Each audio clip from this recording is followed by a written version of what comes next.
Pemirsa, pembukaan kembali penerbangan langsung rute Moskow ke Denpasar akan memberi kontribusi terhadap jumlah kunjungan. Rute ini juga akan menjadikan pasar wisatawan mancanegara lebih beragam. Ketua PHRI Badung Agung Rai Suryawijaya mengatakan, penerbangan langsung atau direct flight ini menambah jumlah penerbangan langsung internasional ke Bali dari 39 menjadi 40. Dengan demikian, jumlah kunjungan Wisman dan okupansi hotel juga akan meningkat.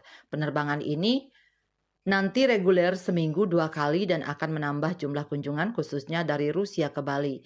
Itu berarti ketika Aeroflot sudah berani buka, berarti permintaan wisata ke Bali pasti ada. Jika seminggu 2 kali dan kalau penumpangnya sampai dengan 300, itu berarti akan menambah akumulasi kunjungan Wisman. Ia berharap penumpang yang dibawa betul-betul turis bukan orang yang mencari kerja di Bali, mengingat puluhan ribu orang Rusia telah ada di Bali. Wisatawan yang diharapkan berasal dari kelas menengah ke atas. Hal ini juga akan menambah okupansi hotel dengan adanya penambahan pangsa pasar Rusia. Ia berharap dengan direct flight, Wisman Rusia dapat meningkatkan spending money di daerah tujuan wisata. Wisman Rusia juga diharapkan taat aturan di Indonesia. Jangan ada pelanggaran-pelanggaran keimigrasian. Jadi yang datang betul wisatawan bukan pencari kerja.